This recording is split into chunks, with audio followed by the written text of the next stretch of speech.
Hey guys, if you need raw dog food anywhere in the United States, be sure to visit our friends over at texastrike.com.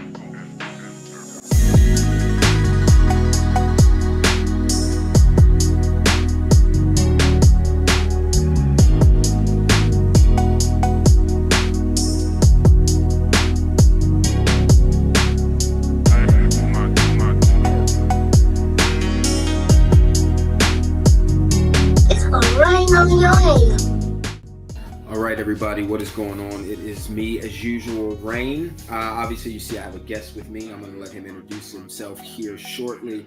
As promised, this is one of the videos from the little mini-series, Living with Venom, that I'm doing. So obviously, this is a Venomous Keeper that we have here. Just before we jump into this interview, just to let everybody know, like I said before, I've got a good lineup coming up. I have a few things happening with some guys over in the UK that I'm putting together now as well. I'm trying to do this networking thing. I think we need to be doing a little bit more of that. But without further ado, let's jump into this podcast and see what living with venomous snakes is all about. Dude, go ahead and introduce yourself, man, for the people out there, because we're new to each other as well. So My name is Spencer Yoho. I've been keeping Venomous for about 2 years now, but I've been working with them for about 8. okay, So I try keeping the rare stuff, like I already told you. Kings, I like my King Cobras. yes, I Some of my saw. favorite. I have a baby I'm raising up right now, and I have a somewhat juvenile, 6 foot juvenile for King Cobras. Gotcha. Okay. Uh, So let me ask you this: how long? How long was it before you made the transition? All right. Okay. No. Okay. So no, the question was, how long was it? How many years did you keep non-venomous before you decided to transition into venomous? I've been keeping non-venomous since I was 8, so about 12 years now. Okay. Then my big inspiration as a kid was Steve Irwin. I watched him every week. Right. Right. So I wanted to work with Venomous since I was 5. Then I started doing my native stuff at age 11 to 12. So Gotcha. NTA, Copperheads, the Eastern Rasagis. I had Right. never touched one. Uh, Timber rattlesnakes when I found them. Not like there's a lot in my area of the Right. state. I hear they're pretty rich around here. I've yet to be honest, I haven't. I've lived on this side for 2 years. Um, I I have. know of a good spot. It's probably like 45 minutes from your house. I see more bear than anything here. Like I don't. I can't Yeah. even recall that I've seen a snake the entire time that I've been here. Lots of salamanders, lots of newts, lots of Oh frogs, yeah. lots of turtles, but I have not. I have not seen a snake since I've been here. But what's so funny is one of the trails not far from here where there's a mother bear. She's got territory over there. So I went over there because everyone was like, "Oh yeah, you go over there, you're guaranteed you're going to see there's all kind of water snakes. They're always on the bike trails." So I get Yep. over there, and then I'm on the bike trails, and I'm out there with my hook and whatnot, and people are coming by, and I'm not seeing anything. And like everybody that walks by, they're like, "Man," right? They're like, "Man, I just passed one." Like, right? I'm like, "You can't." I Yeah. just came from that way. Like, where? Like, where are the snakes? I used to go to a park up in West Virginia. That I mean, you could find snakes like that every day. My fucking computer sucks. I would go herping. I probably found 30, 40 snakes a day. Dude, And they decided to make the creek, creek super straight, and it ruined it. Hmm. because there was all types of rocks they had, and it ruined it. I definitely feel like there are less animals out. It's maybe more so reptiles, and I mean the deer population is just like Oh nonstop. yeah, But it's been like that for like 15 years. But I don't see as many reptiles as I used to coming up as a kid. Like I used to have no problem finding them, and now I go out and I seems like I'm putting in more effort. But then I see some guys online, and it's like every time they turn around, there's a snake. You know what I mean? And I'm yeah. just like, where are you herping at, man? Because I was watching a video today. These guys went up to Arizona and they found like 50 fucking rattlesnakes in one night. And me and my buddy went up. We only found two. I yeah, mean, that's like it's so heartbreaking. and this target species I wanted to go was specs, and I Right, didn't find any. I found right. two tigers. So Mm, tigers, but not specs. mm. So how many? Because you got a lot of animals. Like I didn't even go through all of your pictures. I just went through like I don't even know a fraction of them, and I'm like, dude, he's got monitors, he's got retics. I've seen berms, I saw Uh, chameleons, I saw. a Oh, couple monitors had passed away since unreputable. Like the one water monitor and my white coat monitor I had on my Instagram. Underground Reptiles. My first mistake ever buying monitors was from them. I spent a shitload of money on that white coat from them. I believe it. Yeah, underground where the reptiles usually end up underground. Yeah. Unfortunately, like I had my Cayman from there. That thing lived. I mean, I sadly got rid of it. My mom wanted to go after it bit my nose. oh No, not a fun bite. I'll say that. Uh, I didn't want to get rid of it, but she made a deal. If I get rid of it, I can have more snakes. So, yeah, it's kind of hard to it's kind yeah. of hard to pass that up. So what? But no, go ahead. so what was the first hot that you got? Like what was the? Probably the worst, a painted carpet viper. Oh yeah, okay. Uh, And he's still in my collection. He's right in this glass tank. how long have you had him? He's about 2 years now. Well, that's right. You've only been keeping for 2 years. That's right. You're to my 15 Yeah, years. You're a baby. Like I'm a baby to some of these I'm guys who newer. are like, Yeah, yeah. I talk. They're like, yeah, I'm 40 years in, and I'm like, yeah. I thought I was doing something with uh, 15. So I have a lot of people like that. Yeah. yeah, yeah. No, I mean Uh, you've got I've been quite the. working with experience. Yeah. I mean, I've been working with Mambas for 5 years now. I don't like the black Mambas. I don't think a lot of people should own black Mambas, in my personal opinion. Yeah, I don't Uh, mess with mambas at all. I'm kind of scared of mambas, and I'm not scared of much. So yeah. The Mamba I have up in that top cage up there, she's sketchy.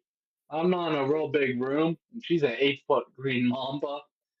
She comes right. bolting out of that cage, and it scares the shit out of me sometimes I'm working I'm with sure. I mean, that's the whole thing. Like I said, like it's one of the reasons I wanted to kind of put this mini series together is to give people a better idea of what it's like to be responsible and to live with these animals every her. Yeah. single day. Because we all have other responsibilities. We all get tired. We all get hungry. We all have other things we want to Oh do, yeah. and we all have days where you don't want to come in here. You know what I mean? Uh, But and you have to, and then you have to think for yourself, like when you're tired, like no one, it's not smart for any of us to come in, no matter how much experience we have, on a day where you are tired and work oh, with venomous snakes. It's one thing to work with I'm non-venomous, used. you know what I mean? It's Yeah, I'm it's used to be constantly tired. I mean, I work night shift. oh well, I'm yeah, that's actually, so I'm yeah. actually on no sleep right now. It's a lot of work, and like I said, we all have other responsibilities. So when you have these animals, and then when you have more than one, and it's definitely a lot of work. And I think that with all the negativity that's been happening just in the last like The Jeff 30 incident. days. Yeah, Jeff, and then I don't want to call Dingo a negative. It's negative in the fact that we lost him. Um, Oh yeah. but I it's not mean, like something like, we were getting guys playing with cobras and taipans online for fun, and then they get yeah, bit, and then it riles up the community, and then all of a sudden everybody's looking at the venomous community. yeah. I mean, and Jeff had like the worst possible time around election time. Right. As like the worst time to get bit. Uh, but no, I think Dingo, he was a great keeper. I mean, yeah, he did free handling, but if you look at most of his videos, he wore those Hex armor Right. gloves. No, I for mean, sure. Yeah. Dingo was a wild boy, though, man. He was a oh yeah, wild boy. Like, he's been working with them since he was like probably 12. I right. mean, he has more experience than a lot of people, and he was very knowledgeable than what he knew. I Right. mean, I looked up to him too. Uh, he knew his Mambas and Force Cobras. He did Force Cobras Right. really well. Yeah, that's what I have here. Like that's my thing, or the forest cobras. And I'm more of a see, you're like, Australian Leopards. see, I do I'm not I've never been a huge fan of the Aussie snakes in general. Like, I like everything, don't get me wrong, but everyone has their preferences. Like, I don't get me wrong though. There are some species in Australia, non-venomous and venomous, I'd just love to have, just in general. Like a tiger snake for one. I'd love to have a tiger I snake. mean, I got a Uh, Gillette snake. I say it's the best Australian Lapid. Uh, Prettiest by far. I mean, for the sure. reds and Yeah. blacks. And you don't see a lot of people with them, in No. general. Mine was actually a legal import. Some guy tried to illegally import these animals. I think he did 7, if I remember right, and 4 of them died on the way here. I mean, when you're not doing it the right ways, and no right Right. way to import Australian shit anymore, I find it Right. bullshit. Uh, 2 of them died at the zoo, and I got my hands on this one. Don't ask how. Uh, a friend of a friend got his hands on it. He sold it for me for a really good price for a Colette snake in the U.S., Hmm. especially a high red one like him. Yeah, no, they're definitely interesting. Like I said, I think the only other person I know, and I could be mistaken, that I know, and I don't know him personally, that has one, I think is it Will Nace or was it Chandler? I think one. Chandler. Yeah, I know one of them had one. I thought. Chandler, he still has his. I know 2 people right now that are breeding them or trying to. One in Texas, one in Virginia. Okay. Uh, I'm lined up to get some from the guy in Virginia. So hopefully I'll have a nice little breeding group Gotcha. myself in the future. I love the Colette snakes. I mean, I would say by far my favorite. Even like mine, uh, buddy of mine did milking on it to see what it would do to the blood. Hmm. Yeah, and he said I picked it up like a corn snake with the hook. I mean, he is super chill for a Australian Lapid. He has his days where he's just not in the mood, but he's a snake you Of can free course. handle. I don't do it because, especially now with the Australian Lapid antivenom not in the country Right. right now. Right. I keep like I just picked up a baby Mang Shang. That's next for me. I've been kind of putting it off just because I wanted to see what kind of animals were coming in, if there was a lot of inbreeding, because in the reptile community there's Oh yeah. so much inbreeding going on, and If I'm being honest, don't get a baby man. Go for like a sub adult. If I'm being honest, those babies are psychos. I mean, yeah. they will come out striking, ask questions later. Basically, Okay, keep that in mind. they. I prefer working with. I don't like my baby. It fucking strikes at me nonstop. and getting bit by it. No anti-venom. Right. I know one guy that imported them. He got bit by one. Only one of the fangs won, and he almost died. And what I is mean, it? it What was is a their? What kind of what venom do they have? Is it what is it a? Is it cytotoxins. Cyto? Yeah, somewhere. I forget all the. It's You, not a good bite. I'm tired right now. I'm on like, what time is it? it is what is it? A little after 1. Yeah, 22 hours of no sleep right now. Yeah. Yeah, I mean, it's not a fun bite. I know people survived it, and okay, it's just like you can use the green tree viper anti-venom, I Okay. think, for it. That's like the most effective. I think that's what they used on him when he got bit. I think that's it. Don't quote me on that. But yeah, I try not to keep too much toxic stuff right now until I get my pet store up and running, or Okay. after I have Okay. more room. So Uh, do you here's something this is a question that everyone is definitely going to get asked, and just before I forget it, is it's so odd how it is so, for the most part, it is pretty, if you live in the right places and you have the money, it is so easy for us to get these dangerous animals, but it is impossible for us to get anti-venom, like on, you I'm know what I in mean, to like work. I'm in the process right now of getting my own anti-venom. And I think it should be, and I think everyone would agree that, okay, you allow us to keep these animals, it should be a lot easier for us to Oh yeah, acquire. it's Because if anyone you talk to, I was just watching, I think it was Tyler Nolan was talking with someone, he was like, y'all think that we have anti-venom. You think that, he's like, none of us have anti-venom. He's like, very few of us actually have yeah, anti-venom. And he's it's like, a very long process to get. because technically you're supposed to be a physician to have it, and and I've seen things online over in other countries in Asia and Africa that have been sell, and even when I've been over there doing research, and they sell it, but I'm like, man, I don't want to, you buy this shit, then you get bitten, and then it, you know what I mean, And and then it's sugar you're trying water, to right? explain it to the hospital. You got your hands on it. Yeah, it's not fun. Right.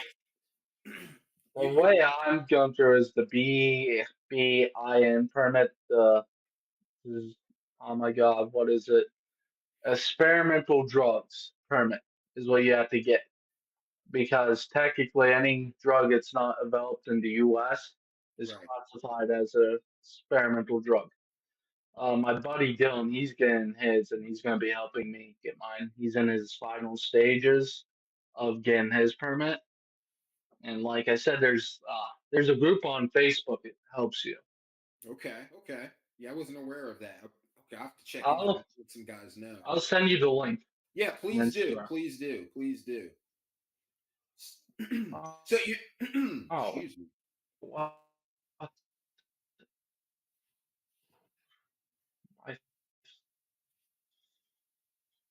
hello. Yeah, I can hear Okay, you. my You're laptop good. just went black. You're good. Yeah, I I can. mean, Yeah, I can hear you. uh, those okay. They give you a guide. The hardest part about it is getting a toxicology doctor to sign off Gotcha. on Okay. it. That's like the biggest part of getting the antivenom is the toxicology doctor to sign off. And then there's a guy in Florida, but he barely signs off on shit. I have a friend that knows when he's gonna sign off on it when I start filling out this fucking paperwork.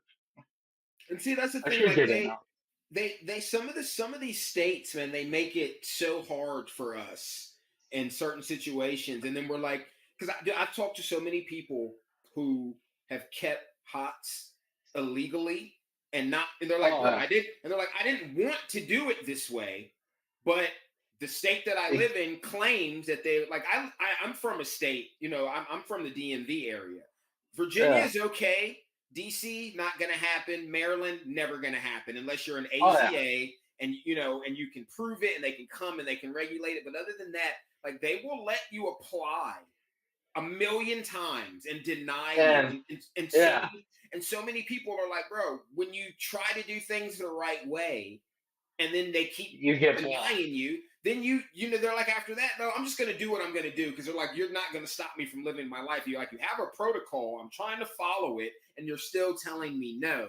So it's Yeah, either I do it under the radar, and then when I get, if something happens, then you're gonna bash me even harder, or I pick up my entire life and I move somewhere where I where can it's do legal. it, but then you still don't have access to anti-venom either way. So it's kind of like, in Yeah, that sense, it's like, why does it matter where we can't keep the animals? Because, yeah, you know what I mean? Like, no one can just go and get anti-venom from anywhere.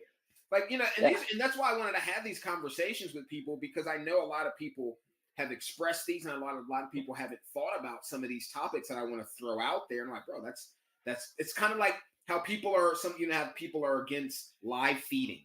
Like me, I'm all for live feeding. I don't have an issue with it. If you don't want to live feed, that's great. yeah. Don't live feed. But I'm not going to bash people who don't want to For live doing, feed. yeah, Like some people will. But here's the funny thing about that argument. To me, a live feed is a live feed. I breed geckos yeah, here. So my gecko, I'm not tongue feeding anything. No geckos. I'm not doing yeah. that. I'm not going to sit there. You know what I mean? So You I'm do got a feeding point. them. Right. I'm feeding them live prey. A live feed is a live feed. So how is it that these same people will feed their geckos live prey, but it's a problem for their snakes or for their monitors? And I'm like, bro, it's the same thing. Live is live. Like, it's there's I really no always real. hear the argument: rats carry a lot of parasites. Then That's why where, then why use them?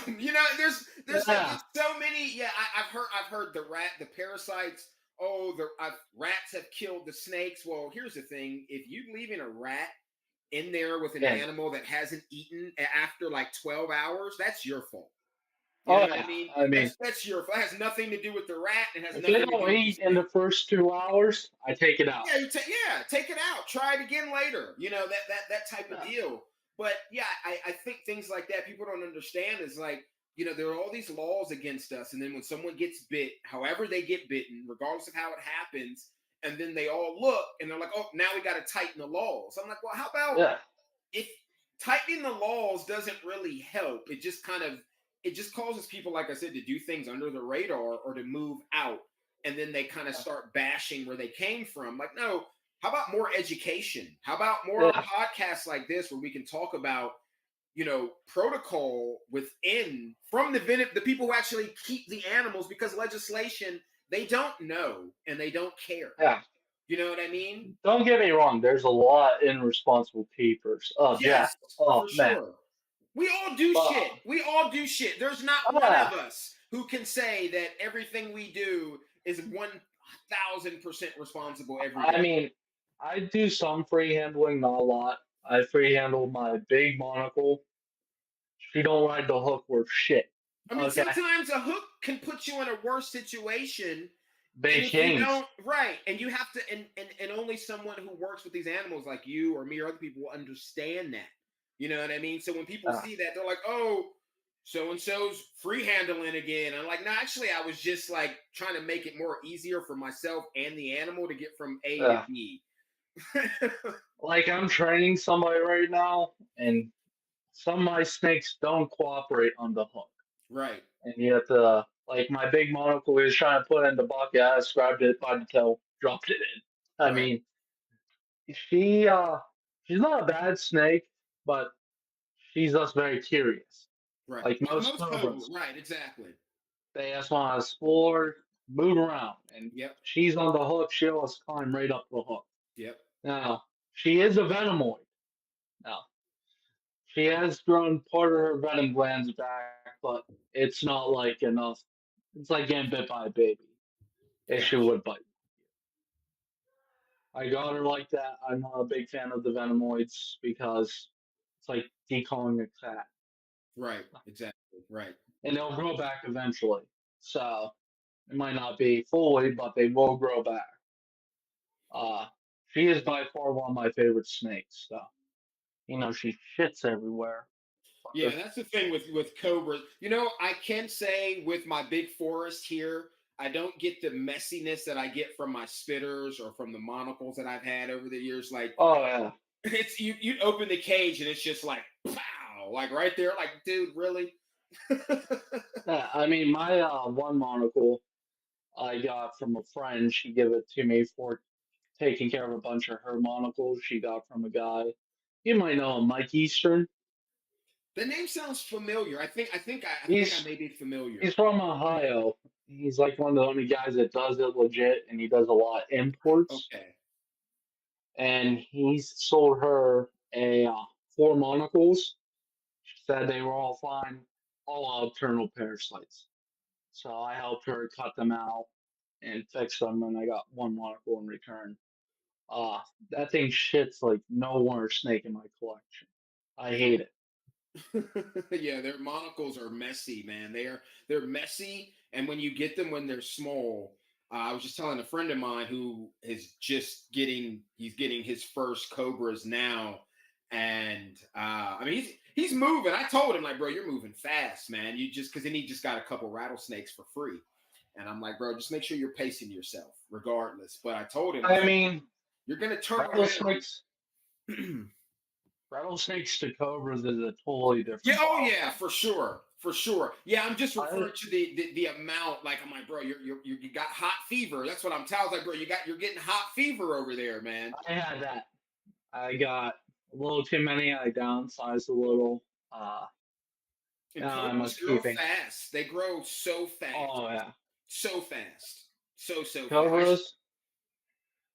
I mean, my black and white beginning of this year is like that. And now he's like that. I mean, they Yeah, grow unbelievably fast. yeah. Uh, Their metabolism is ridiculous. Like it's it's crazy the way they go through food. oh yeah, and shit the next day. Right. Oh yeah. I have a spitter here that she's being force fed. And even then, like the last time I force fed her, like I gave her three small size pinkies, and you could see the lump in them when I put it in there. Within 12 hours, it looked like I hadn't even fed her. You know what I Yeah, mean? Like I just mean, crazy. my baby king, he looks so bloated when I force feed him snakes, since he's still not eating on his own. But the day after, he's so skinny. I mean, and he poops 2 days later. Yeah. And It's a lot, man. there's, I, I feel like we I feel like if you're keeping a certain amount of hots to the same number of non-venomous snakes, that you're going to spend a little bit more time in your room. I mean, and I'm just mean on average for like maintenance and things like that, because in oh my yeah, it seems like hots shit more in general than non-venomous snakes. I don't know what that's oh about, yeah. but it just seems like that. Maybe I don't know. Maybe it's got something to do with the venom in their body. I don't know. I'm just throwing that out there just as a wild comment. But I feel like I don't have as many hots as I've had in the past. Like not nowhere Like close to what you or some of my other friends have. I keep about equal. I keep a bunch of big snakes. I love my retics. I love my berms. Boas too. I mean, I got this little guy. You're going to shed too. I mean, Yeah. You and I my love. business partner would get along. He's a boa fanatic. Like we've got like almost everything is for sale right now. Like every locale of red tail you can think of, some Get back in dwarf there. stuff that he had, like just sitting there, just waiting to go to somebody to I kill him. So how I big think is your right now room? I actually keep in two different places. Okay, I kind of had a feeling you were going to say that. I have a little sister at my house, Got you. and she loves reptiles as much as I do, and she's good about not getting in cages, but with the venomous, I Right. still don't want to take that Right. risk No. Right. because Right. Right. Exactly. get in there.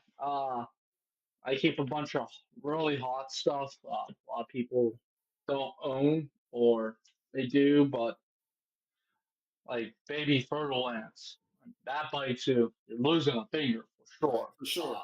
For sure. For sure. Horrible bite. Uh, I like keeping it separate. I do keep snakes and rats. And a lot of people get butthurt when you keep venomous in racks, but it's more, space consuming for me right now. Uh, they're double locked racks. I drilled holes and put these in there.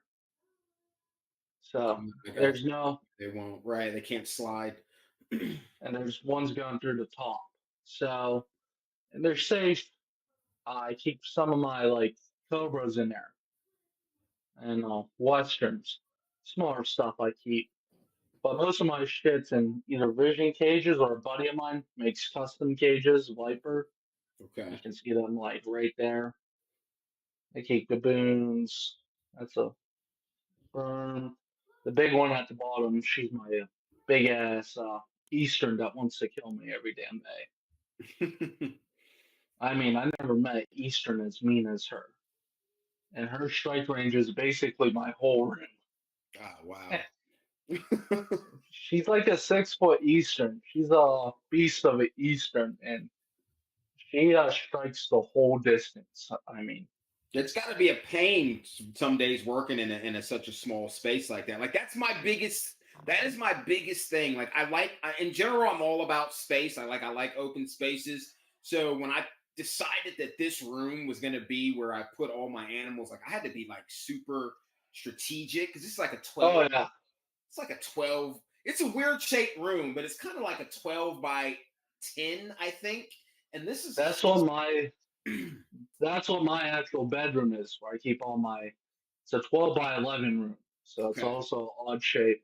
My Venom room's probably like a 10 by 6, but I keep the middle completely open, and Right. on each wall racks, and on this side, all the cages on that side.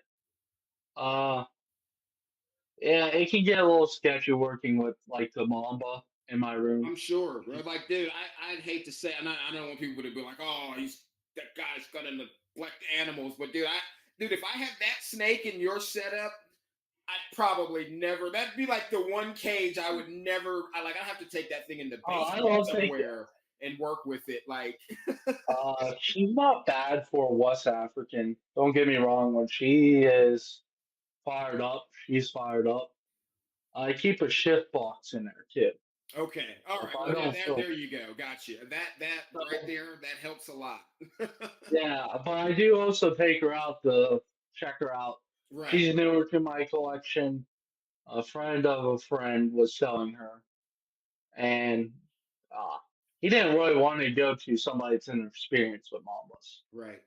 I probably worked with over 35 mambas in my career, and all of them are assholes. I'll say that. Yeah, that's I haven't really met a nice mamba. the only few that I've been around.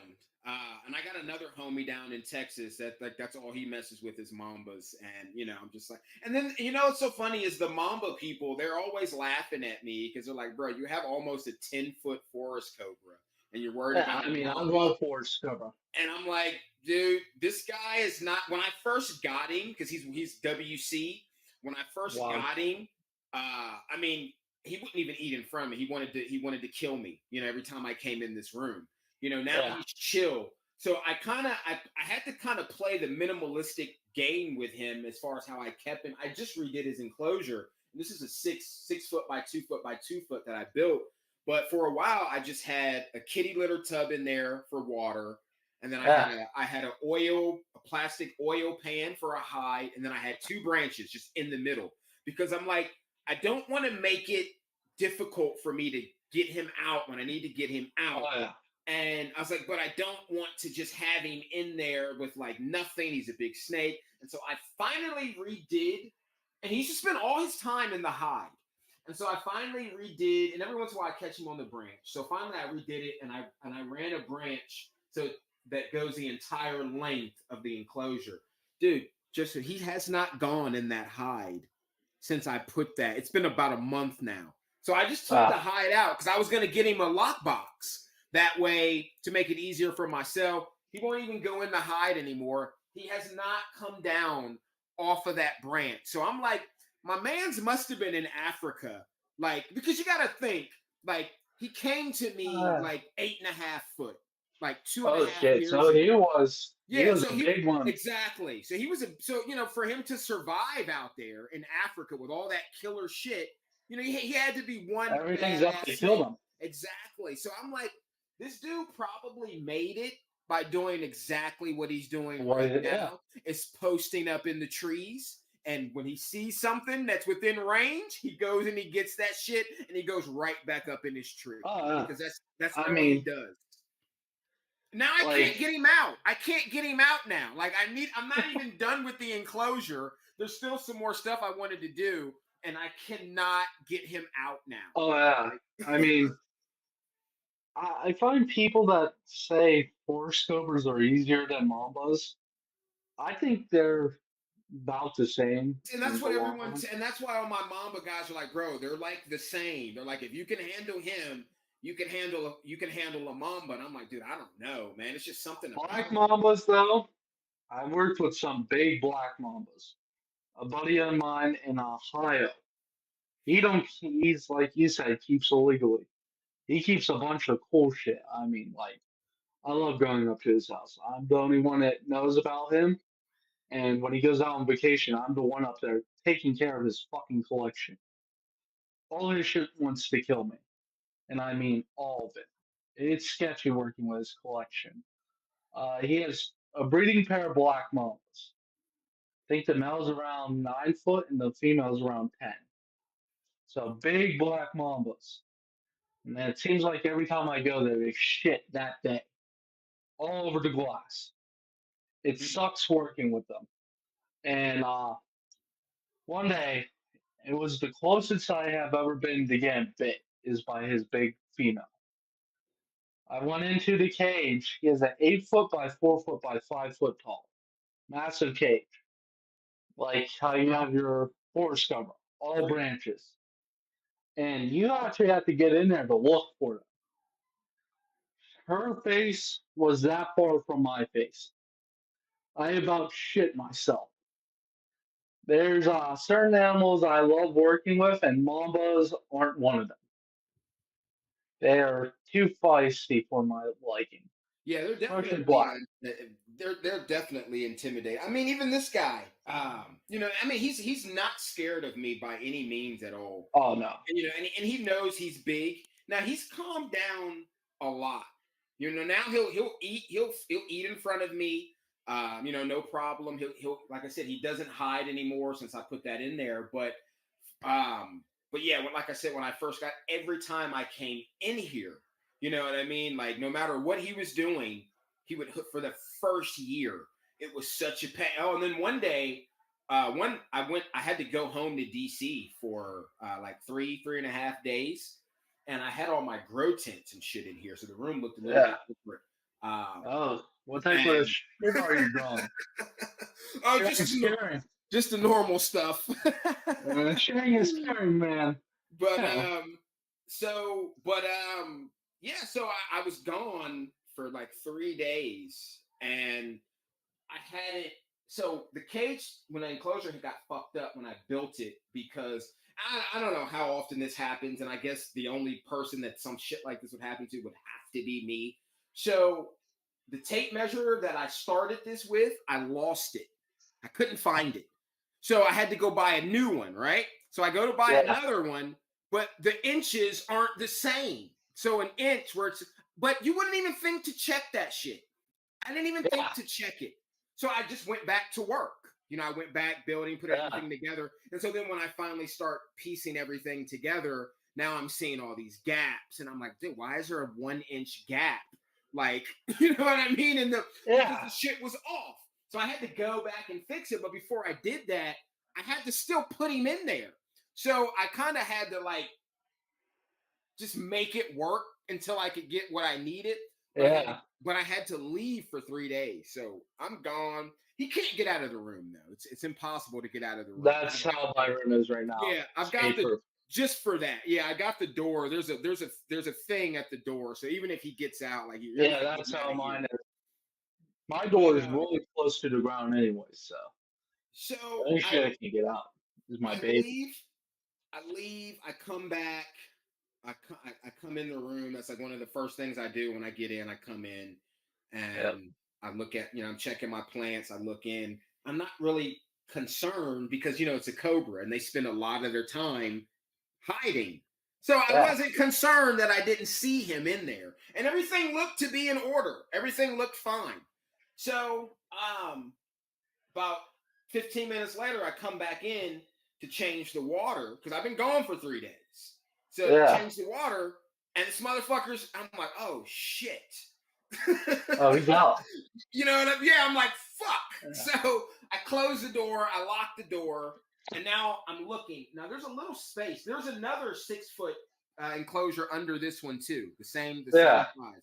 So, but there's probably about that much space behind there to the wall. So I look, Yeah. I don't see him. He can't get under there. There's no space between there's like that much space between the ground and so the closet's closed. Where the fuck could he be? I'm looking I got 2 tents set up in here. I got a 4x4 and a 3x3. It's not in 3x3. 4x4, I don't see this fucker anywhere. So I'm like, what the fuck? There's no way that he got out of this room. Like, where the fuck could he be? So I don't even have the piece out, but the aluminum, the shit that runs from your dryer, the filter piece that filters the air that come out of the tent, that comes out of the filter that snakes down like that. He was in there coiled up. Oh, and God. So when I went to look behind the tent, my foot kicked him and it was heavy. And I'm like, oh shit. Because that thing weighs nothing. You know what I mean? Like it weighs nothing. So it weighs less than a gram. So and you take it. Yeah. Right. And it went and I was like, oh shit, he's in there. And now I can't see him, he can't see me. So I gotta get in there with the hook and I fish him out and he comes out and he obviously comes out and he's standing up. Oh, yeah. I love the forest cobras when they stand up. They do super tall too. And so I don't know how yours is. But yeah, every once in a while, he's not so bad. He was like that when I first got him. Like, oh yeah. You know what I mean? Like I was scared to even have him out with the tents in here because they took up all now I would never do that again in this room because they took up so much space in here. But yeah, now he just kind of tries to get away. He doesn't necessarily want to be he doesn't want to chill, let's say that. Like I've had monocles that will come out and they'll kind of, like you said, cobras are curious. They'll kind of come out and they'll look at you a bit and then they'll do their thing. Like I've had spitters that were like that. I had blackneck spitters that never hooded up. Like you would have thought it was just a Mexican. Yeah, I swear, dude, my homie came over and he was like, oh man, I just got my girlfriend one of those. And I was like, a spitting cobra? He was like, no, a Mexican black king snake. I was like,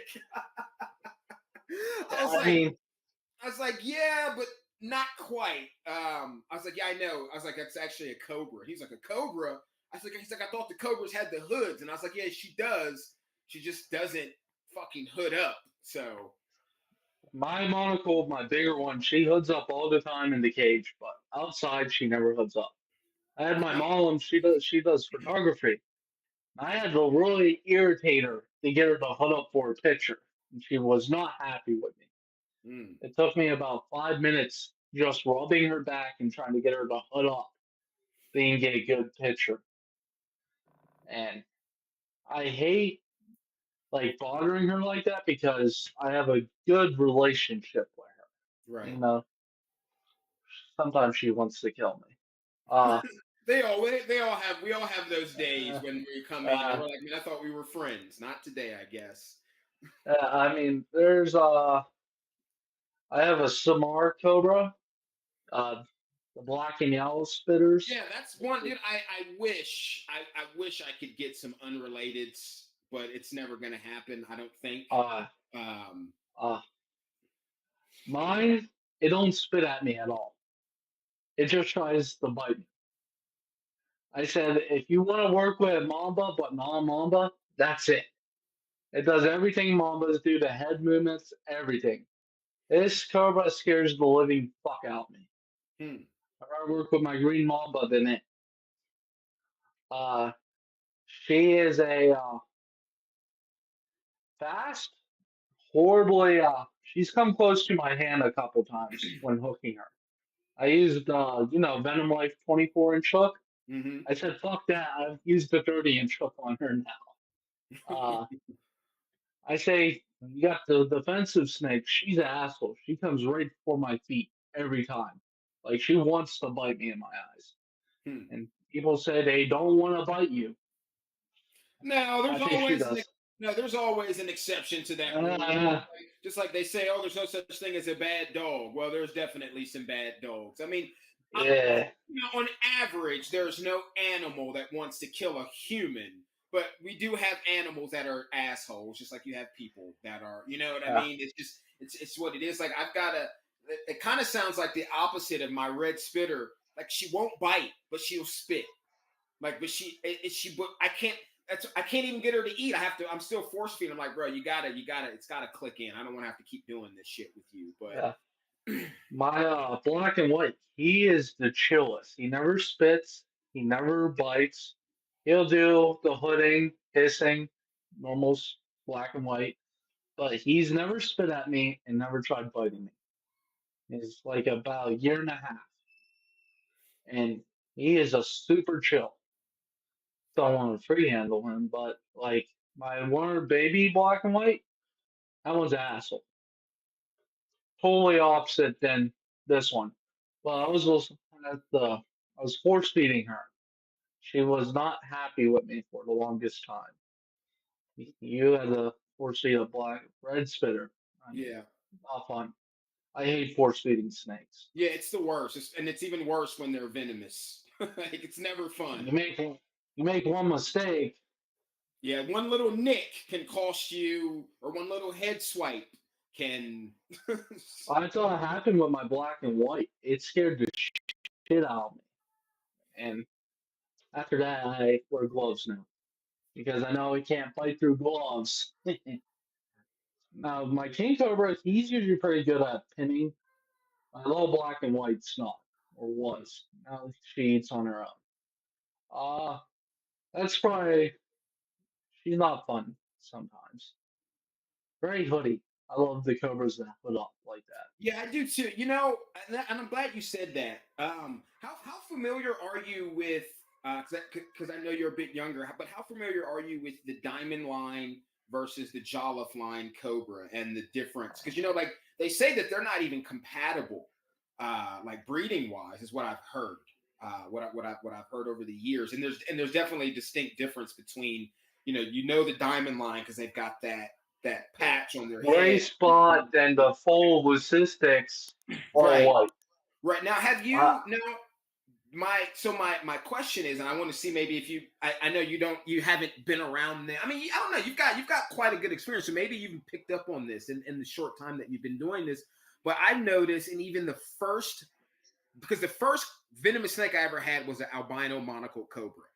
And she would not eat food unless it was frozen thawed. She would not eat it. And I've heard of other instances similar to that, and it's definitely dealing with the mutated animals that have been in captivity a long time.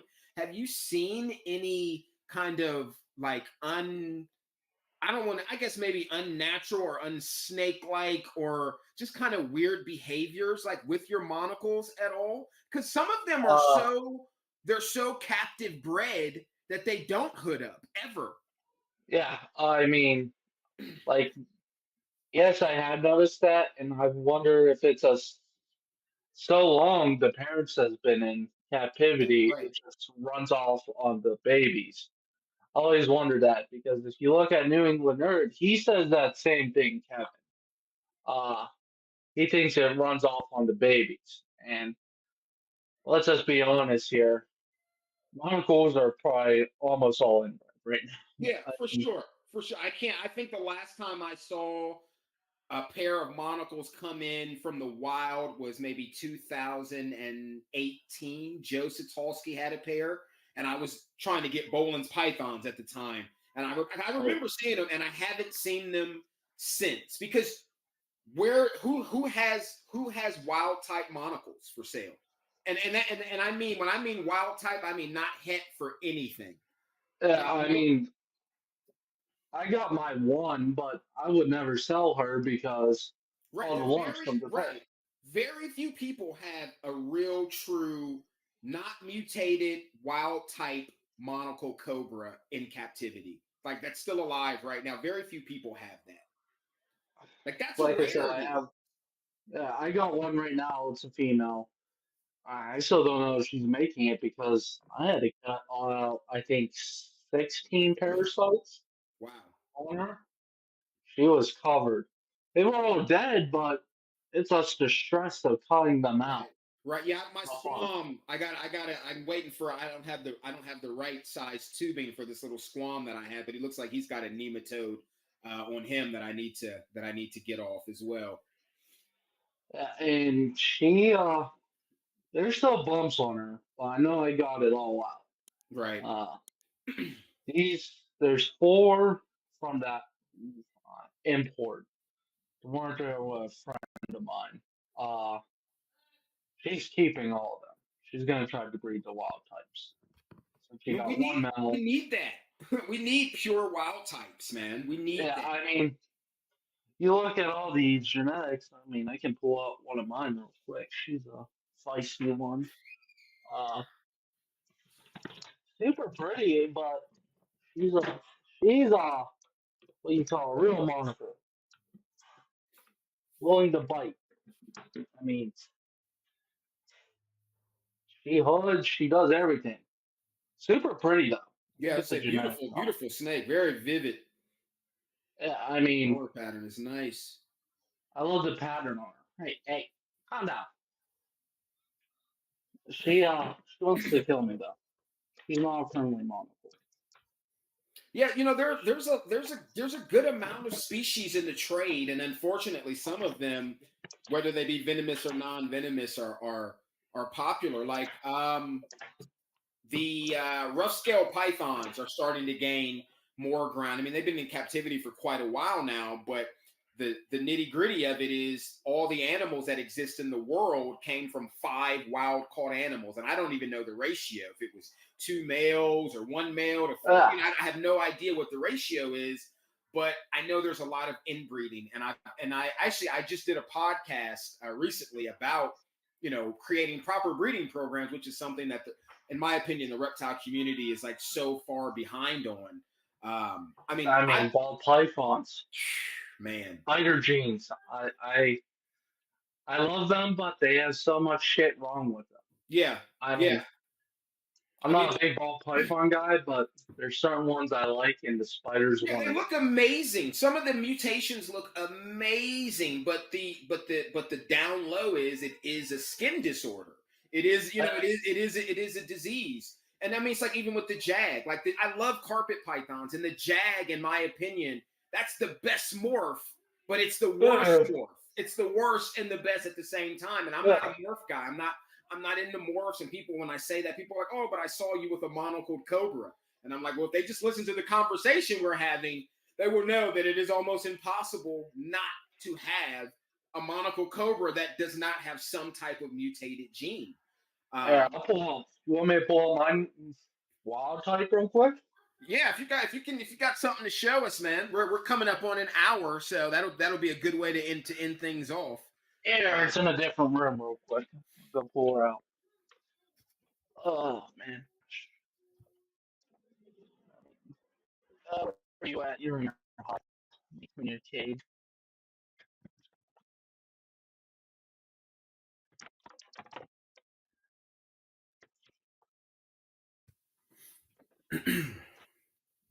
It's the Malaysian morph of monocle. And like you can see how rough she is. I mean, oh yeah, yeah, for sure. Yeah, that's a wild type right there for sure. Yeah, yeah, it's and like she is super pretty. I mean, I would just never feel comfortable selling her because how many lumps she has. I don't know. And she eats like a champ though. She eats frozen and live. So I can't really complain about that. right. It's Yeah, I a definitely wouldn't. I'd keep her too. I wouldn't sell her either. Yeah, and like I love monocles. They're one of my favorites. First cobra species I ever worked with. Actually, that's a lie. First cobra I ever worked with was a banded snouted cobra. The worst possible ones to work with, in my personal opinion. Yeah, I haven't had any hands on with any snouteds. Not Uh, yet anyway. the one I had with, they come out of the cage mouth wide open trying to bite you. For a first cobra, it was not a good cobra. Like, Hmm. I can pull out my Colette snake real quick. Yeah, I think right I now know you don't want. one of my big focuses that I want I've been waiting to do, and I just recently, like I said, started acquiring the red spinning cobras, but I'd like to acquire a nice group, if I can. I've been wanting to work with them for a while, and I've just been holding off. Yeah, that's fucking ridiculous, man. The Colettes are insane, bro. The fact that you even have one is is I mean, crazy. I wish there was more. I wish Australia would open up their borders and let us get them because I would just import like 50 of these. I mean, and there's a couple water snakes I love from Australia: the Eastern Brown, the King Brown, and red belly black snakes. I know of one guy. I don't know him, but I know somebody knows a guy that has a red belly black snake. I don't know if he had required that legally or what. Uh, and they're gorgeous. Fuck you, you're the mamba. Let's see. Okay. And this one's a newer to the collection. Uh, for a king his size, he is super chill. I mean, usually when you're working with 6 foot kings, they're scared of the world. Uh, they just want to do a bunch of crap. He's pretty chill once you get him out of the cage. Uh, I mean,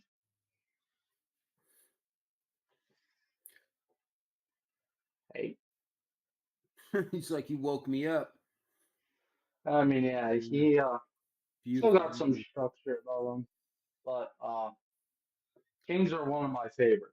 I've been see. I'm a nausea guy. Like I like forest. Like I'm not. I have nothing against king cobras. It's not my preference.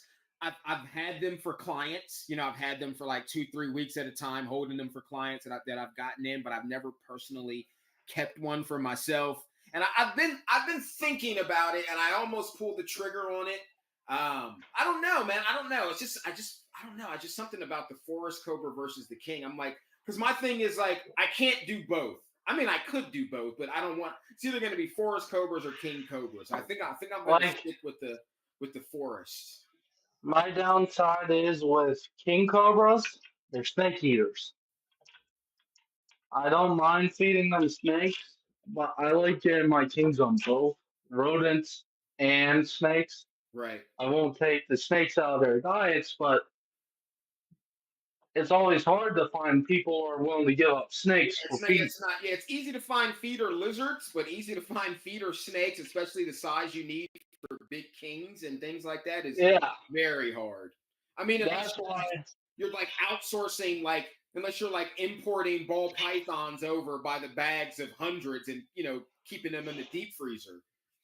Yeah, and like this is my big monocle. I mean, she is a chunky I was gonna monocle. say that's a female. That's a big girl.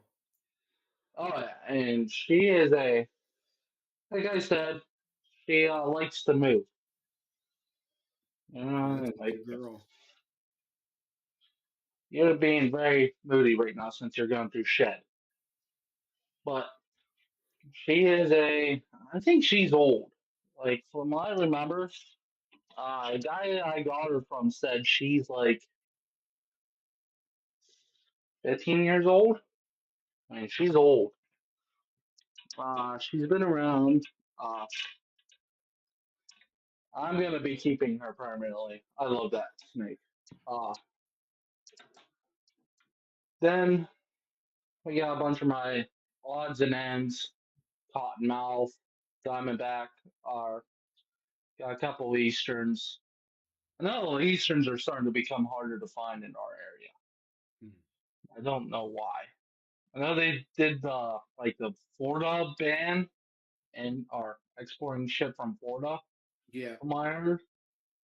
And I love the Eastern Diamondbacks over Westerns. I'm an Eastern guy all damn day. I hate Westerns.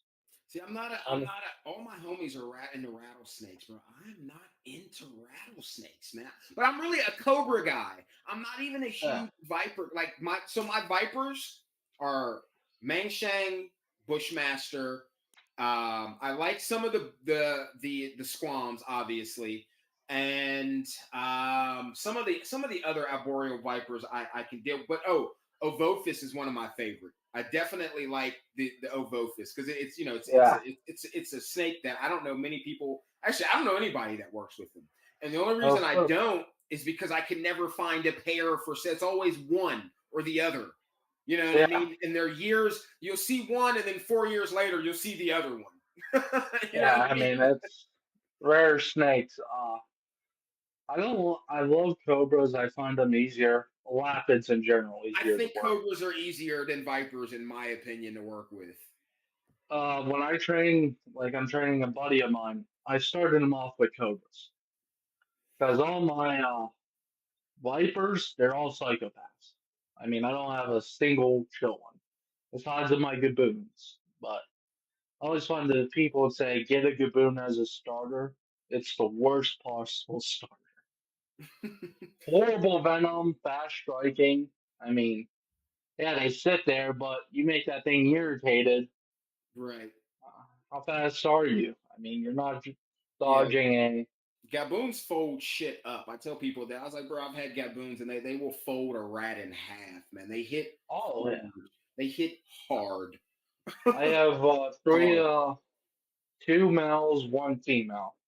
My female, she's a little bit on the smaller side, but my three males, they're probably 3.5 foot. And when they strike, they strike. I mean, Yeah.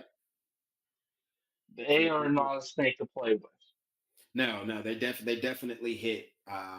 Another species you don't see a lot or hear or talk about a lot or talked about a lot is the Ethiopian mountain viper. Another species of Bitis that I had looked into. Just some of the, I guess, since I've imported and I see the prices and I know the trap prices, and then when I see you try to charge me $8,000 for a snake that I know costs $7 in the wild, Uh, I have a hard like. Don't get me wrong. Everybody needs to make money. I understand, but uh, even me as an importer, like, and I'm not going to sit here and say that I haven't imported snakes for $300 and charged $2,000 for them because I have on the market.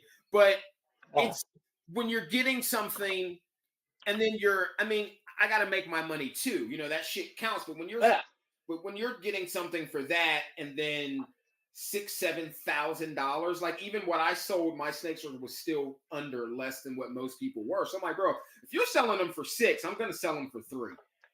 that's You how know what I I am. mean? Like, regardless of what I'm paying for them, I'm gonna sell them for less than you, and hopefully, Tell them generally, faster. right? And generally, I have better quality animals coming because I'm just super picky about what the fuck I keep, what the fuck I bring over, and what the Yeah, fuck I sell. Like, I don't even with my dogs, bro. Like, I will. Dogs will not leave my property if they are not 100% to go to a client. It's yeah, my name.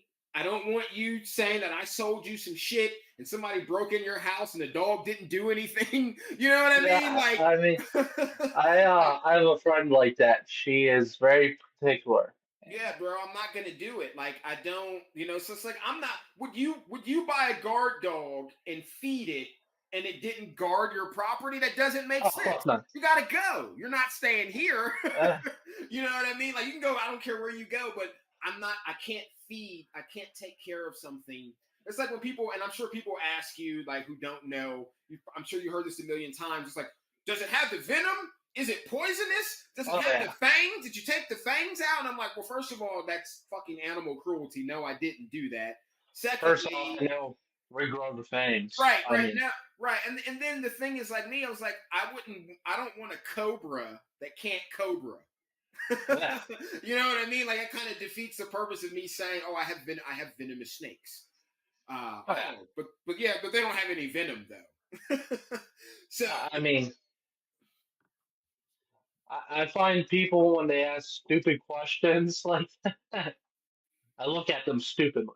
I mean, of course, I have venomous snakes. I love it. If I get bit and die, I did something I love. That's I the mean, way yeah, I see it. I think that, and I think that a lot of them people who don't understand this, they don't understand that we understand that, and we decided, you know, when you get into exotics animals in general, I don't care, you have to be a little kind of kooky to want to keep animals in your house. All of Oh us yeah. are, you know what I mean? So when you start to make the transition into more exotic species, like when you go from your savanna cats to your ocelots, and your ocelots Oh to your yeah. tigers, or your ball pythons to your tree pythons, and your tree pythons to your tree vipers, that you've had to have, at least I think that you've had to have a conversation with yourself, like, okay, you know that you can die. You know, you can die. You know, you're going to want more than one of these, which is going to increase your chances of possible death. Yes. You know, you're going to have days, you know, you don't want to go in there. You're going to be tired. You're going to have to talk to yourself like you're talking to yourself right now. I think that the most responsible of us that do keep dangerous animals of any kind, we are having these conversations with ourselves day to day, especially if Oh you have yeah. friends and family. Because if you're not, then you probably are some of the people that we see online doing dumb shit. You know what I Like mean? if I get bit by certain snakes in my collection, I'm gonna call my friends and family and say I'm You dead. know, I And and I've told people that I know the same thing. I was like, you know, there's certain shit, you know, if it happens, I'm just, you know, you might get a text from me because I got about 45 minutes and I got a lot of shit to do in 45 minutes. yeah, You know what I mean? So I mean, I got my bite protocols. I know my plan if I would get bit. So, you said you go to the Pittsburgh airport yeah, when you pick up. That's like 20 minutes from my house. yeah. So, I wish it yeah. was 20 minutes. If it was 20 minutes for me, I'd probably have more stuff here. I mean, if you ever want to come up, I'm No, down. for sure. No, dude, I definitely going to get down there and see you. Like I said, I wish I had met you sooner because I've been looking for people around. Like there was a guy who did Venomous. I think he was in Warren, and then I lost my page, and then I don't know. He just kind of stopped replying. I don't know. I think he had some stuff going on, and then I lost Yeah. my old page, and I don't remember who he was, but because I was trying to buy some forest cobras from him at one. He was a vendor because that's how I found out about the show. He was like, "No, bro, I go to some of the shows, and then there's a guy in What's his name? Chambersburg." I couldn't remember. I smoke a lot, man. I couldn't Oh, tell you to save my life if I had if I'm to. being honest, a bad habit of mine is I do work with venomous flies sometimes. Yeah, I mean, dude, that is so. I'm so glad that I don't, and I think the reason I don't, and the only reason I can say that I don't is because I can't work high. Pure, like I used to be a chef, and I Uh, tried to go into the kitchen high. It does not work for me. So I uh, know I can't come in here and do shit. Like I eh, can do, like I'm high right now on our podcast. That's cool. I yeah. can do that, but I cannot do because if I get high and I'm at work, I don't want to be at work. I want to go out and I want to Oh do yeah. shit. Like, dude, I'm the type. You know, when I was a chef, like before, when I used to be a line cook, before I was actually running restaurants, when I first started, like, bro, like I'd go, and I'd be in the vicinity of my job, right? Like Yeah. a block away, high as shit, and then I'd be like, man, I don't even feel like going to Oh, work today. It's a nice day. yeah. I text my job like, yeah, I'm not going to make it. Such and such happened, and I'm like looking at the restaurant like while I'm sending the text, walking back to Hopefully don't they the hopefully they don't come out. I right. mean, Now I'm walking back to the metro station. Dude, I'm getting ready to roll up another blunt and go to the Natural History Museum or go walk around the zoo and get high ah, for the day. Like so, But I mean, dude, if you can do it, you can do it. I can't do it. I can't. I know I can't. I done it twice, and I decided to make this English right now. I'm not able to do it anymore. Yeah, I It's mean, too risky. it is. It's definitely because you can when I'm high, no matter what I'm doing, like I can zone out and start thinking about something else. Oh yeah, You know what I that's mean? all And I the am. last thing you want to be doing is like tailing a snake and hook, and then you start thinking about like, damn, that was some good ass ice cream. You know, next Yeah. thing you know, you're getting bit. Like, Uh, Tired. I since I work 48 hours a week night shift. I do work with Venomous tired. I mean, I'm tired right yeah. now, but So, but no, dude, uh, it's definitely a lifestyle, and I'm glad uh, that people will get to hear, from your perspective about, like you've said multiple times, I'm tired. You've also said multiple times, parasites. These are, I think, and those are just two things that we've talked about. And I some of the guys that I mentor that are getting into I tell them that I'm like, bro, like, yo, just make you sure need you these. right. Make sure you Uh, got tubes. Make sure you got different size hooks and tongs. Make sure you know how to force feed and that you are willing to do that. Like, that is my hook wall right there. I mean, I keep two of each size hook. I mean, then I got my big. I don't even know why I had that here. I don't gotta keep have any the big shit tools. here. Spitters, you gotta have your goggles. If you gotta have your different tubs. It's like that's the most important thing. Having before, and people who will see this before you even start going out, because obviously we can't tell you not to buy hots, but Oh yeah, before you go out and start buying them, make sure you just have all your tools, all your this is protocols. Yeah, call your hospital and let them know. Like, listen, I'm gonna be keeping venomous snakes. I live in this area. This is my name. This is what I have. Make sure all your shit is labeled, or you have a book or something that someone can find and access the information that they yeah. need to help you. If you get bit and you're frantic, and your family members, whoever are your friends, you don't want them to be frantic. You got to be calm so Oh, that they can be calm, and then you can be like, "Hey, bro, go and grab my such and such and such. I'm gonna meet you downstairs." you You know look what I at mean? Have a yeah. plan. Have a fucking You plan. look at what's his name, Nathan Jordan, when he got bit by the blue and Solaris. He was calm as can be. You have to be calm if you get bit. Yeah, you can't I've been freak bit. out. I've been bit so many times by non-venomous 18-foot retics last year onto my own. That sucks. Yeah. Okay. Uh, I really never panic. Uh, Cave bite. That sucked on the nose. Probably one of the worst bites I have received. Painful, more like a shock thing. Mm-hmm. Uh, could have lost my nose very easily. It was like a 2.5 foot caiman.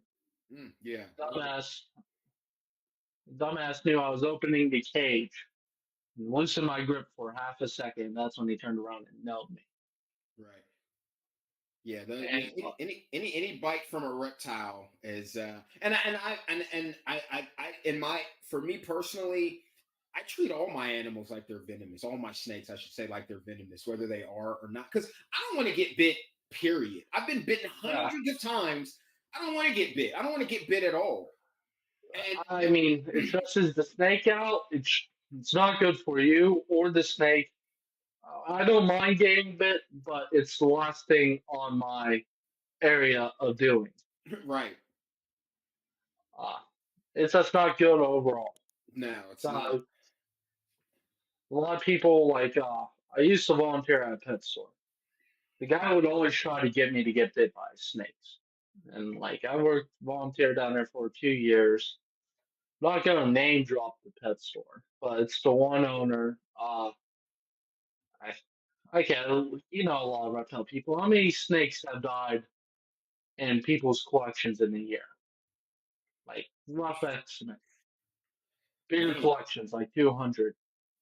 uh, I mean, if you've got over 200 snakes, I'd say depending on what you've got, you're probably losing. All pythons. Oh man, you're probably losing maybe 10 snakes a year minimum. I'd say. This guy, I think in a year he lost 160. Yeah, I mean, you just look at some of the stuff that like Nerd posts a lot of videos with animals where they've lost video, and that's just what they show us.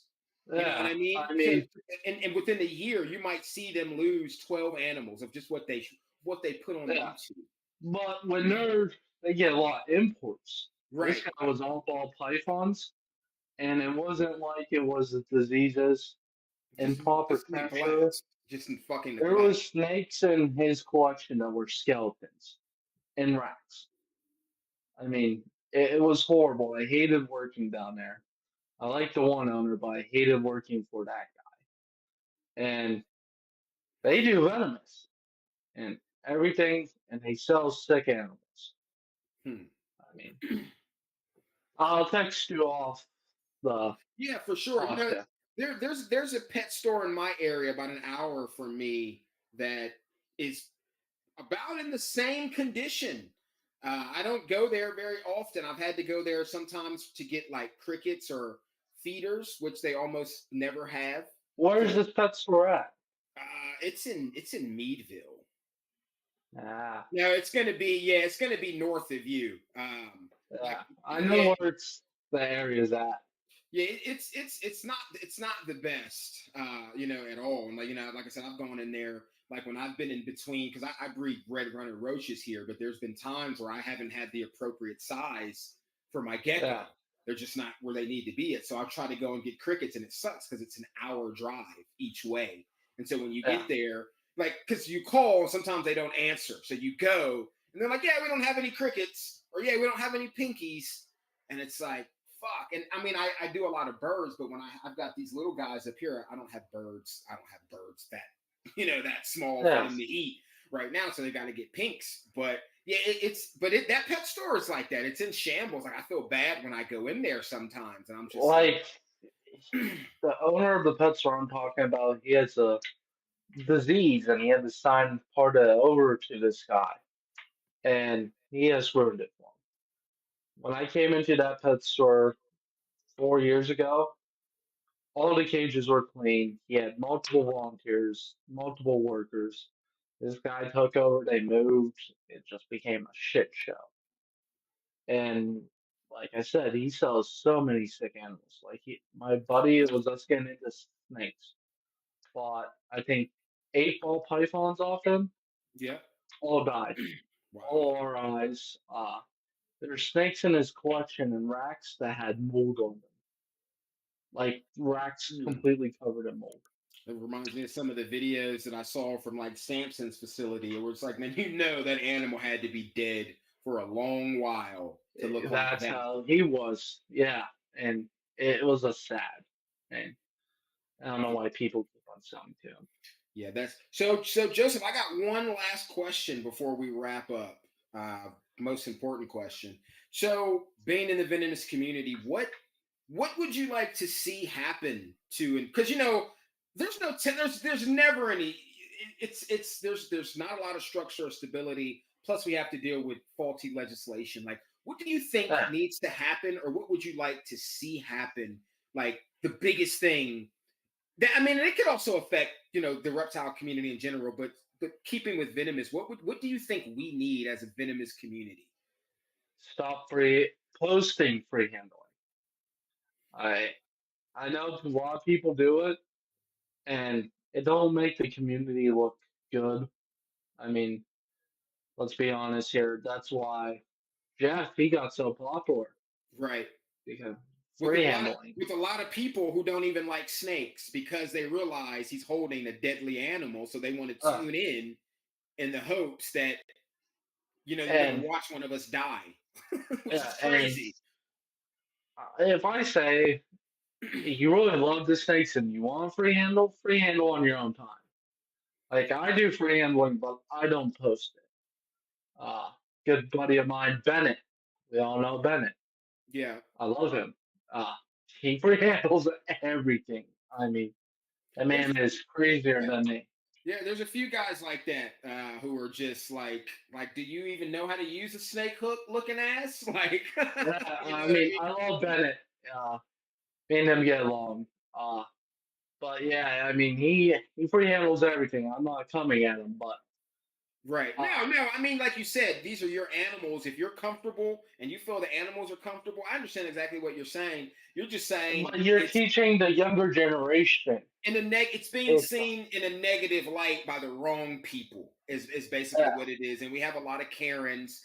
We have a lot of newer people who are coming in and who have blown up over social media, whether they be venomous or non-venomous, but they have 20, yeah, 30,000 followers. And they're like, oh, I just started keeping reptiles yesterday.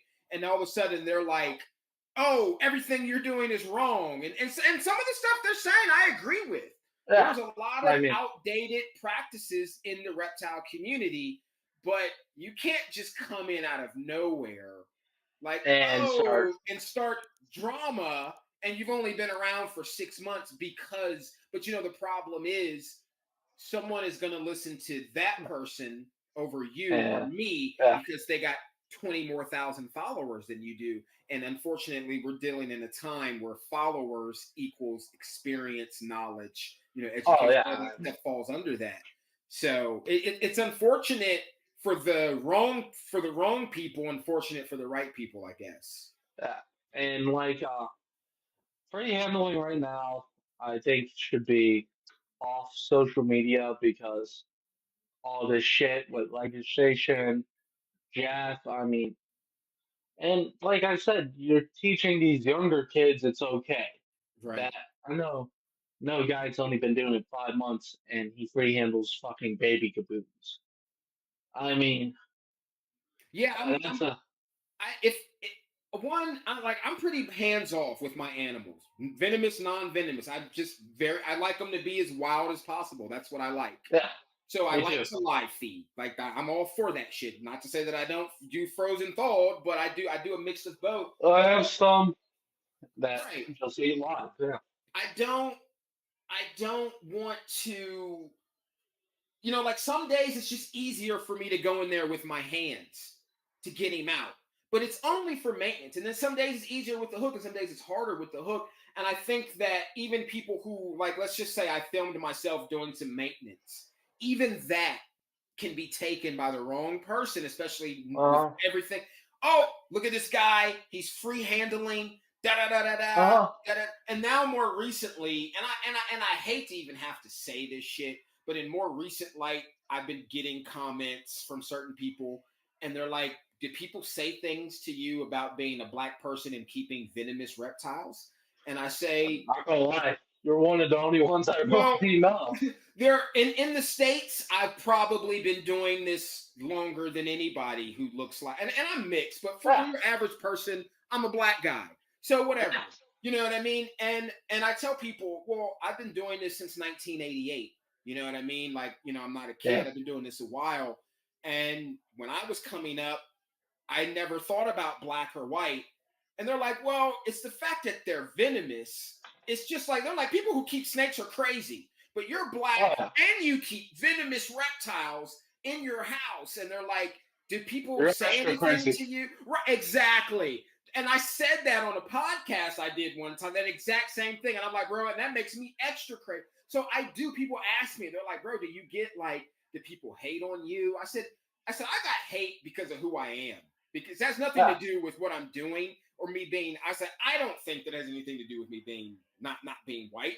I said, but I have people who just don't like me because they just don't fucking like me, because yeah, I'm not going to put up with their shit. I'm all about trying to bring structure into the reptile community. I'm all for private registration that is run by us, not the government.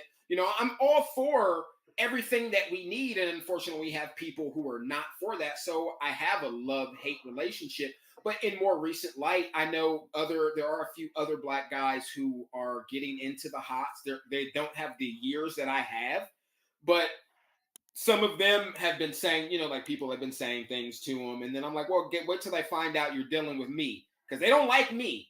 And I said, but we shouldn't even have to really even be having the conversation. Like at the end of the day, I said, but then I guess we should, because women also have issues within the reptile community. If you're gay, people have an issue with you in the reptile oh yeah. community. So I mean, it's it's that's the wrong shit to be worried about. None of that is going to help us when they really start putting shit on the chopping block. Yeah. And it's not going to be because you're black or because you're gay or because you're a woman or because you're, no one's going to care about that stuff at the end of the day. And that's just not where our focus needs to be. But yeah, a lot of people are like, dude, I'm giving you props, man, because you, like you said, you're the only black person I know that's dealing like you're like, I love I know it. one. You're the second one I have met that does venomous. I think you might be talking about Jalil, Savagery Reptiles, maybe. I think we both follow him out in Missouri. That might be him. He's a guy that I deal with. Like I said, younger guy to the game. But yeah, it's just funny, and I always tell people, like, how did you even get into this? How did you go from this to that?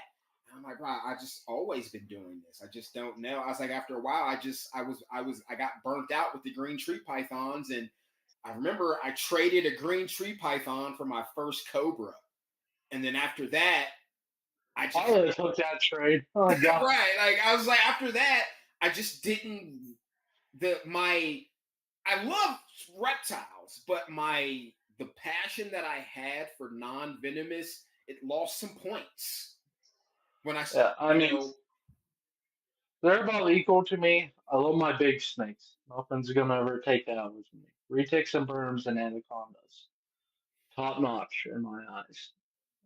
Same was the venomous, and the way the venomous community's going right now, everybody's fighting.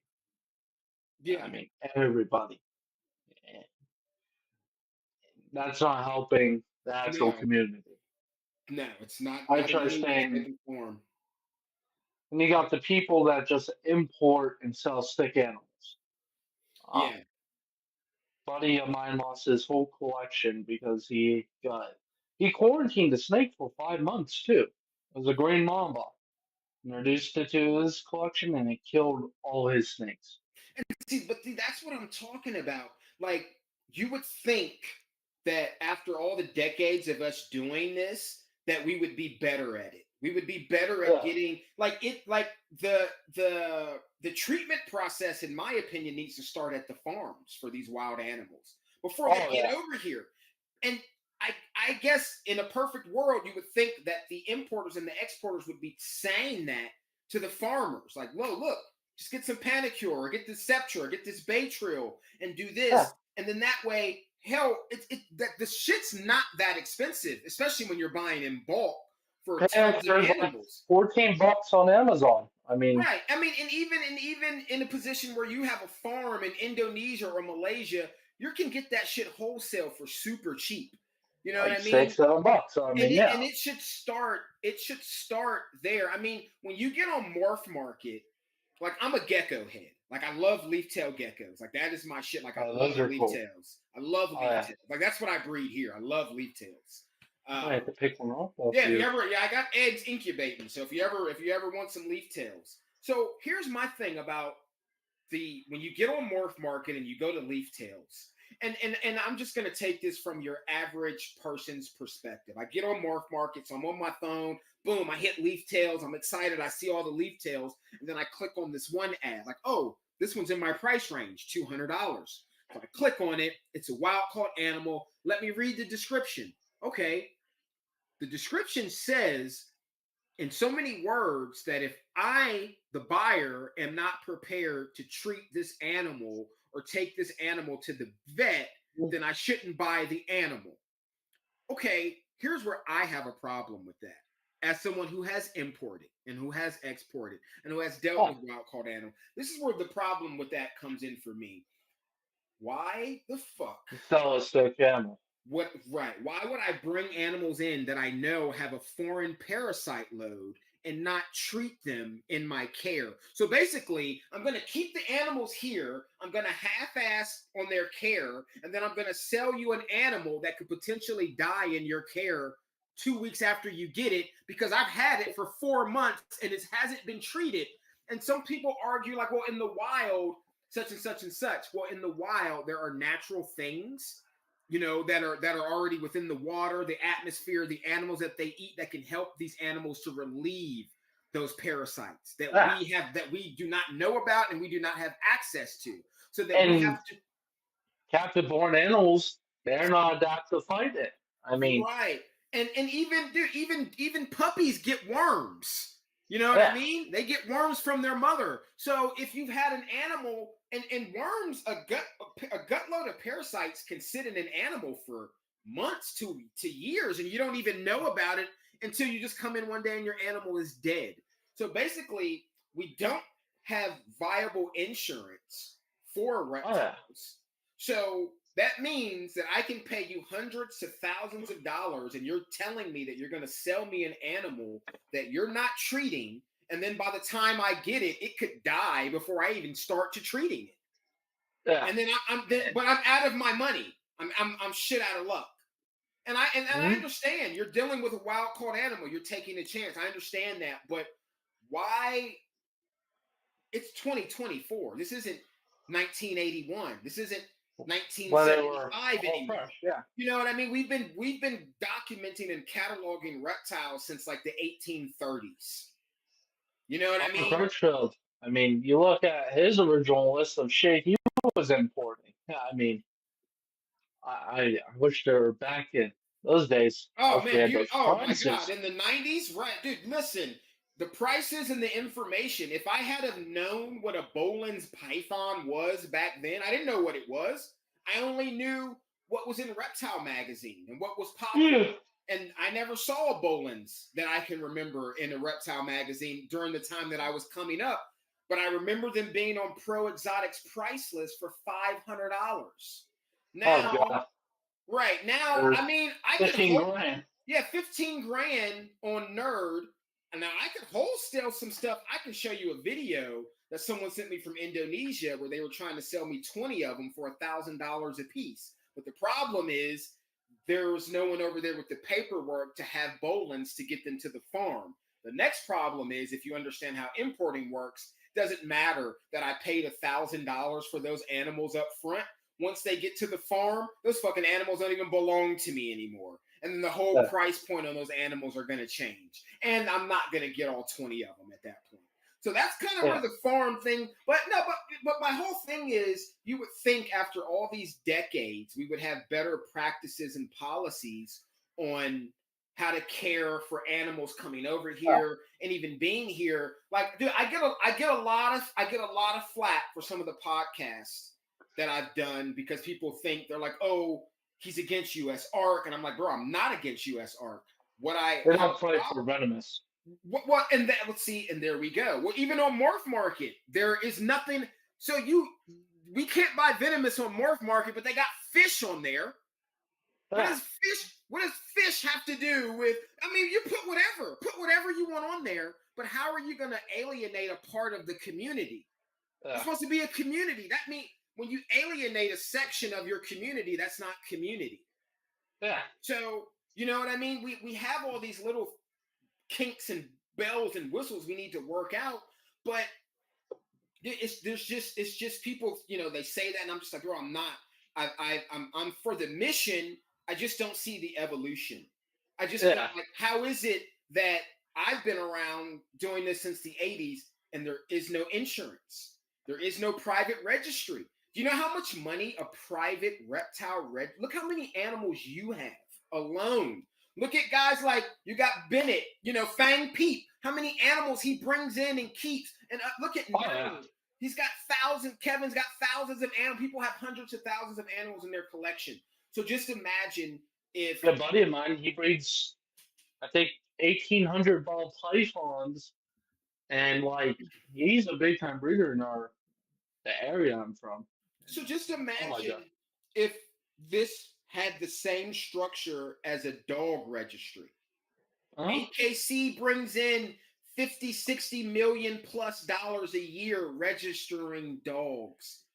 Just imagine the money that the reptile community could bring in to fight legislation. Hundreds of millions, at least $100 million a year. I am so confident of that. We don't have that. That is my issue with our current voice. I don't know these people personally. I just know that things are lacking. And every year there's 5 or 6 or more bills, and then they're asking for donations. My thing is, if you provided us with a service, fuck those donations. You're not gonna get anywhere off donations. Give us a service. I would love for you and for me and everybody to have their entire collection insured for a viable, a reasonable amount of money. Yeah, I mean, and you look at like that whole situation down in Florida happened last year, where game commission came in and killed that guy's boa. Well, and that's another thing. Imagine if I know he did get some compensation for that, but just imagine if But those animals had been insured. yeah, and like I find it bullshit how they want to let him rehome those reticks and berms out of state. They said, I think they told the guy you would go to jail if you did it. And like, me personally, I'm rehoming them. I mean, send me to Right. jail. Yeah, it's dude, it's and that's the thing, like little stupid laws like that we have to deal with. And the reason we have to deal with shit like that is because you have these other groups that are organized. The reptile Oh, yeah. community is not organized. We're not outnumbered, we're just out organized. And so PETA, I worked for PETA. I campaigned for them. So I know how they work. They get shit done. They will get that. They will write that check, and then they go into legislation with this list of bullshit demands. And they're like, "Here's your check, Mister So and So." And once they take that check, now you got to read everything on that paper, and everything on that paper is probably bullshit. Like, oh, Yeah. and I've said this before. Like, oh, so and so dog has 100 babies. It's not even possible for a female dog to have 100 litters in a year. And anyone in their right mind knows that. But this legislator has taken that money. So he has to say what is on that paper. Yeah. We need to be there to write. If they wrote $250,000 check, we need to be there writing a $500,000 check. You know what I mean? Like, Yeah. that's the only way that it's going to happen. Otherwise, it's just going to be every 4 months. Well, I mean, they just tried to bet 2 counties, and actually where we are in our area, 2 counties here were just trying to ban all exotic animals. And then it was like, I don't know how many different breeds of dogs and cats they had on the list. And luckily it didn't pass. But yeah, there were 2 counties here. So just imagine when all 50 states and all the majority of the counties have bills like that just sitting on their books. Yeah.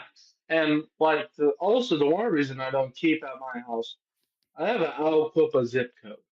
And you probably know that dumbass Derek, uh, guy that had all those snakes in his Yeah. Aliquippa. You can't own venomous in Aliquippa. Yeah, that's another thing. People, please know your laws. Your state laws are not always That's the same as your county laws. that's I don't, and like I find it bullshit.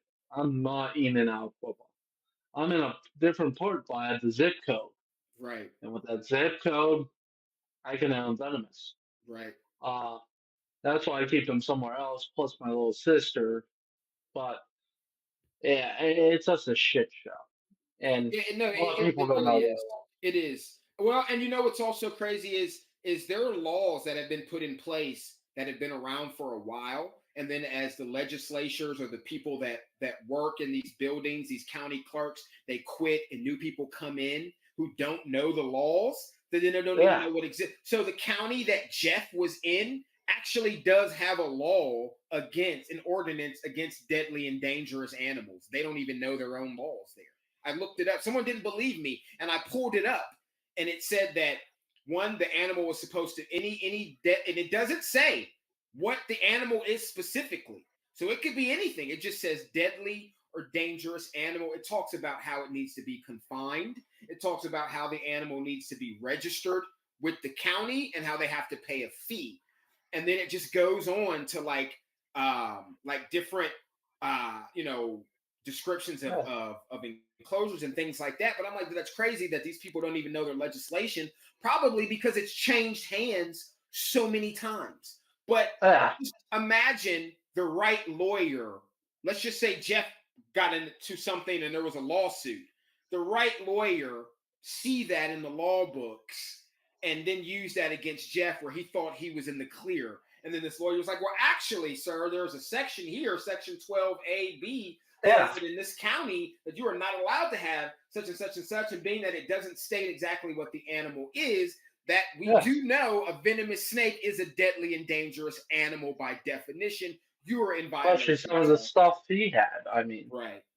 Inland Taipan, Fertilance, was that freaking Green Mamba? I mean, Forest Cobra, everything. He had the hottest of the hot that you can have. And he was a dumbass. And like, yes, I do keep shit in these plastic containers, but that's just temporary cages. Right. And No, like these guys are in quarantine up here. And another reason I don't, when I get snakes here, especially when they come in from the wild, I don't go all out for them immediately. I don't give them either. Because I don't know, that snake might be dead in a week. You know what I mean? I don't know. And you don't want to spend the money. I don't want to I don't want to spend $300 or $400 setting up and then I don't even have the animal. So I like to wait. I like to give my animal 6 to 9 months to see if they're even going to be here, because longevity is important, especially when you breed and sell animals to people, because when you're dealing with a buyer who really buys an animal to keep it the entire time, they want every day that animal was supposed to have. They don't want 10 years down the road, this animal that was supposed to live 30 years died when it was 10 years old. So yeah, I mean, like I said, I keep some in there, mainly quarantine and just temporary closures until I get around to my buddy make me PVC enclosures. And that's not cheap, really. That's 4 foot by 2 foot by 18. For me, it's like $400, $500, but that's not cheap at all. And I just keep them in these until I get the cages. I mean, there's certain things I do, and I know a lot of people don't agree with it.